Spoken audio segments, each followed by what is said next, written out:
over to our price list tab. This is in our control center, our projects tab. We're going to go to price lists. And we got it based on when we downloaded it.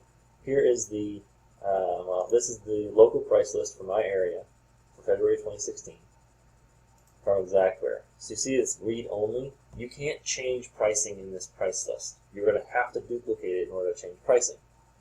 So if you're going to use it all month, I'd recommend duplicating it and changing your price list to what you need it to be. That way you can change it and it doesn't turn up bold or colored when you send out an estimate. Okay? So if we right click and do duplicate, you have to pick a name for it. I generally do an underscore and a number, and based on if I'm factoring it or not, so we do based on 0 and it's not factoring. Okay? So 0 is going to be just the same price list, but you can now read and write.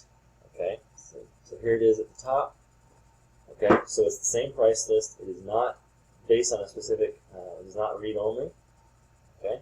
It is not specific to a profile. You see some of these are profile specific, meaning that you can't use them for a different profile if you're not estimating everything in contractor. Okay? We can open this up, and now you're going to get information on this. You can change any information you like.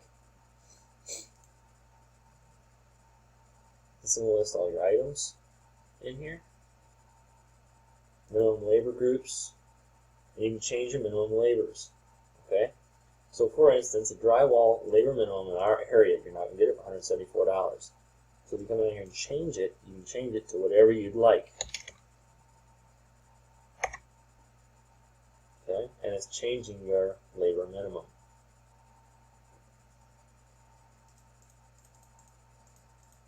To the entire job. Now materials, if you want to change the material price list, you can change any of your items you want to. It's listing over here your pricing for that particular item. This is all in the plumbing category. Alright? Now if you want to change your labor rates, here's your labor rates. If you look at this, a finished carpenter, the worker's wage is $19.13 an hour. That's what it's expecting that you're paying the person. Now your burden is going to be stuff like your work comp, taxes. That's a burden. Okay. Overhead is going to be stuff in your office for your payroll person. Other things that you're going to pay on that person, and that they're calculating that at 33 1/3 rate. Okay. If you're paying a subcontractor coming here and do a job, you're most likely going to pay him out at $45.93 an hour. That's what it's figuring. If you're using your own in-house employee, they're figuring that you can do it for $30.18 an hour. Okay? And you're saving that $15.75. You need to watch this very closely. Now, if you're paying more, or if you're paying more per hour, change your worker's wage to exactly what it should be. Say it's $21 an hour. It's automatically going to calculate your labor burden at a certain rate for that particular item. You can change your labor overhead if you want to. If you change your retail rate, say you just want to charge $75 an hour, it's going to change your overhead on it. It's going to leave your pricing this way the same.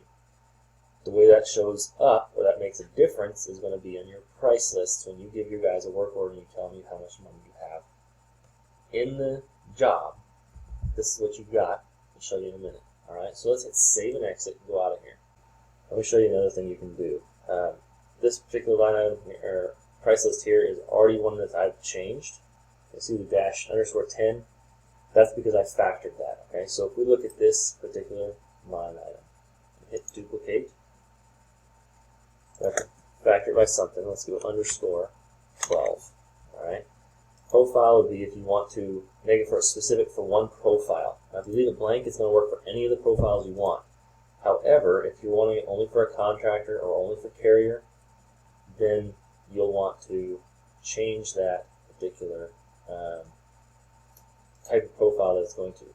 We're going to copy all line items versus selected ones. Okay, hit OK. It's going to automatically generate a new price list right at the top here. All right, we're going to right-click it, and we're going to go down to Factor, unit prices. And we're going to increase by 12%. Okay? Now you could decrease it if you wanted to.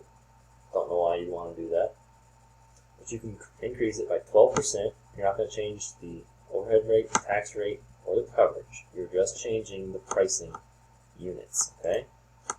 Hit OK. And you just increased that particular price list by 12% over this price list. Okay? It's a really good way to edit your pricing if you need to charge more. If you're providing a higher quality service. Xactimate does not produce price lists. They report on average pricing for your area. Okay?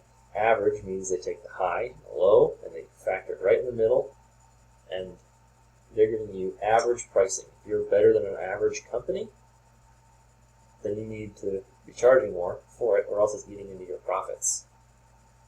So that's how you factor a price list. Great talking with you. Hit subscribe on our YouTube channel. Thank you very much for watching.